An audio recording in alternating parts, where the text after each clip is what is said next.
Tempat Antropologi. Hari ini kami akan membahas mengenai pernikahan dini di kalangan masyarakat. Namun sebelum berbicara lebih lanjut mengenai pernikahan dini dan pandangan antropologi mengenai pernikahan dini serta pendampingan pastoral bagi rekan-rekan yang mengalami pernikahan dini. Tak kenal maka tak sayang, maka perkenalkan nama saya Rizvita selaku host.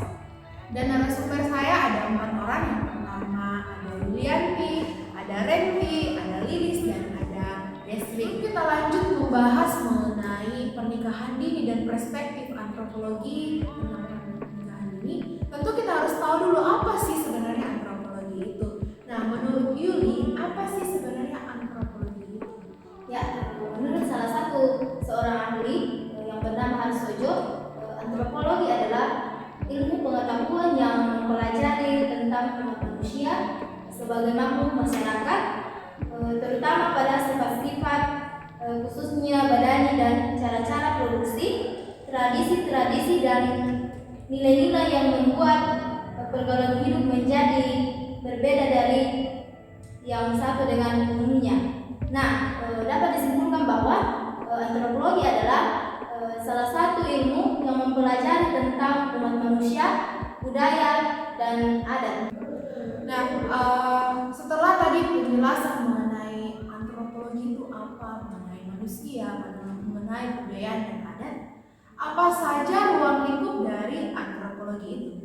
Sudah dijelaskan bahwa secara umum dapat dikatakan antropologi merupakan ilmu yang mempelajari manusia dari segi keragaman fisiknya, masyarakat, dan kebudayaan. Namun demikian di beberapa tempat, negara, dan di universitas, antropologi sebagai ilmu yang mempunyai penekanan-penekanan tertentu sesuai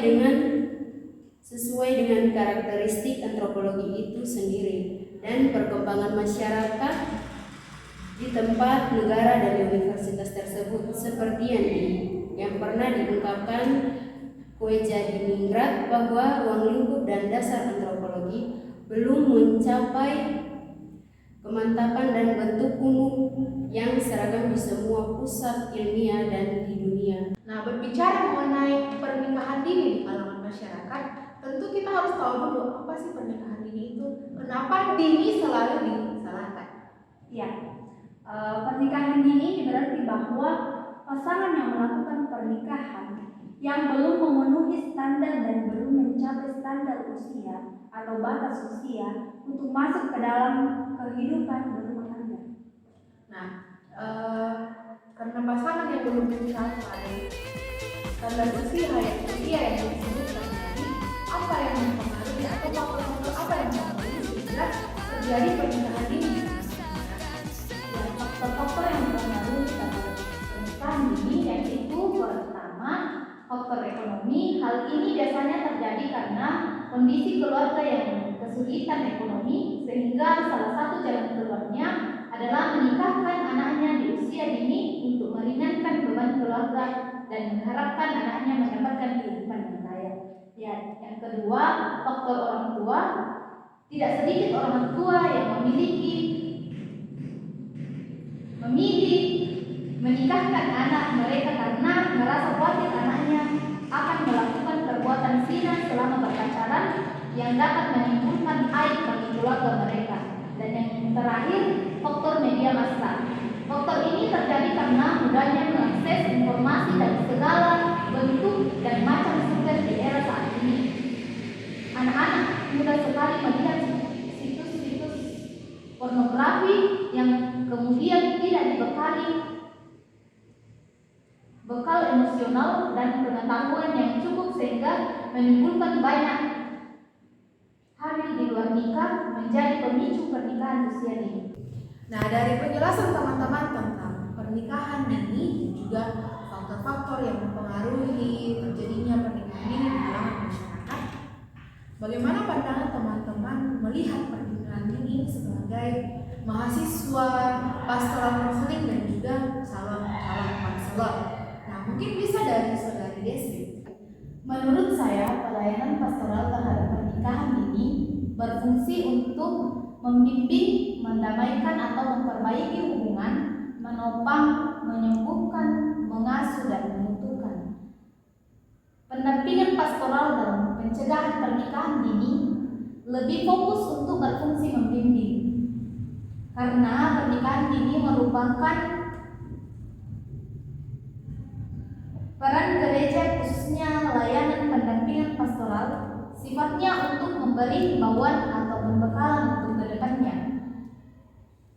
Setiap anak remaja bisa memiliki pola pikir yang baru tentang dampak dari pernikahan dini, sehingga diharapkan kedepannya anak-anak pun tidak hanya memikirkan untuk menikah saja, tetapi memiliki keinginan yang lebih kuat untuk mengejar cita-cita dan membangun karir.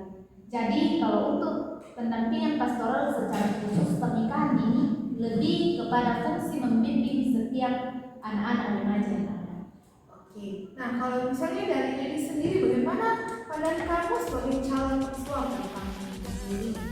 Ya, baik.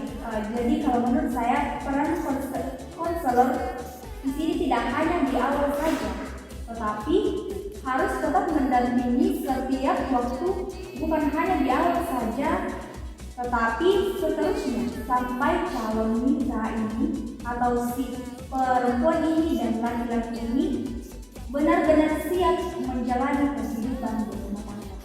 Nah, teman-teman, setelah dari pendapat teman-teman mengenai pernikahan dini ini, jadi menikahkan para remaja yang mungkin sudah gay atau terjadi kesalahan itu bukanlah suatu pilihan.